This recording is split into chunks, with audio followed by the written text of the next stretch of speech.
नमस्कार मैत्रिणींनो, अन्नपूर्णा किचनमध्ये तुमचे खूप खूप स्वागत. मैत्रिणींनो, पावसाळा चालू आहे आणि आपल्याला गरमागरम काहीतरी प्यावंसं वाटत असतं.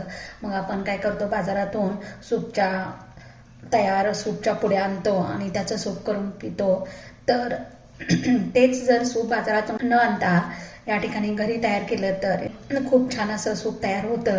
तर या ठिकाणी मी आज स्वीट कॉर्नचं सूप करणार आहे. तर त्यासाठी मी या ठिकाणी ओले स्वीट कॉर्न घेतलेले आहेत.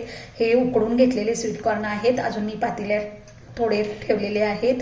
त्यानंतर एक छोटी ढोबळी मिरची घेतलेली आहे, गाजर अर्ध घेतलेलं आहे, इथे आलं घेतलेलं आहे, एक छोटीशी मिरची घेतलेली आहे, 2 लसूण पाकळ्या घेतलेल्या आहेत. आता सुरुवातीला मी हे जे गाजर आहे हे खिसणीवरती एकदम बारीक बारीक खिसून घेणार आहे. हे आलं सुद्धा या ठिकाणी अशाच पद्धतीनं खिसून घ्यायचं आहे.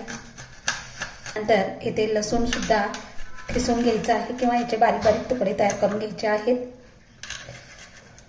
ही जी ढोबळी मिरची आहे एकदम त्याचे छोटे छोटे काप करून घ्यायचे आहेत.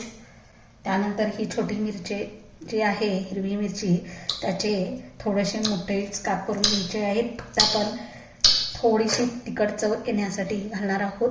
आता यातल्या सगळ्या बिया काढून एकदम असं बारीक बारीक चिरून घ्यायचे आहे. इथे खलबत्त्यामध्ये मी या काळी मिरी जी आहे त्याची पूड तयार करून घेणार आहे. इथे बघू शकता अशी पूड तयार झालेली आहे याची. आता हे जे थंड झालेले स्वीट कॉर्न आहेत बारीक करून घेणार आहे. तर इथे बघू शकता या पद्धतीनं असे हे स्वीट कॉर्न पेस्ट तयार करून घ्यायचे आहे. इथे गॅसवर मी एक पातेलं ठेवलेलं आहे. आता याला मी फोडणी जी करणार आहे ती तुपाची फोडणी तयार करणार आहे. इथे मी तूप घालत आहे. यामध्ये मी सुरुवातीला या ठिकाणी सर्व भाज्या परतून घेणार आहे. यामध्ये लसूण, आलं ते व्यवस्थित भाजून घेणार आहे चांगल्या तुपामध्ये.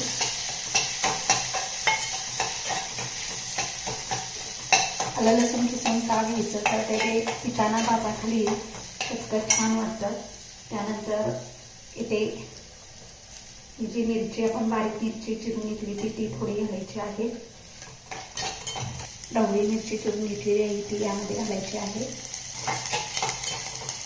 त्यानंतर गाजर घालायचं आहे. काळ्या मिरीची पूड करून घेतलेली होती ती घालायची आहे थोडीशी. काळ्या मिरीमुळं पोट बिघडत नाही. या ठिकाणी मी थोडीशी हळद याच्यामध्ये घालत आहे. ते आपण ही जी पेस्ट करून घेतली स्वीट कॉर्नची ती इथे घालायची आहे.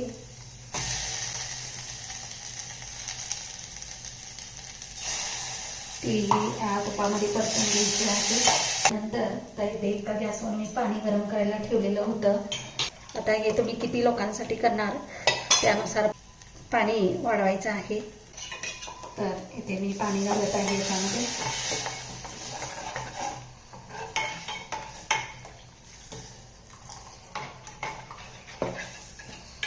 याच्यामध्ये 3 ते 4 लोकांसाठी आरामात हे सूप तयार होतं. त्याच्यामध्ये चवीनुसार मीठ घालायचं आहे. मी जे उकडून ठेवलेले या ठिकाणी स्वीट कॉर्न होते ते थोडेसे शिल्लक ठेवलेले होते ते याच्यावरती थोडे टाकायचे आहेत आणि याला एक उकळी काढून घ्यायची आहे.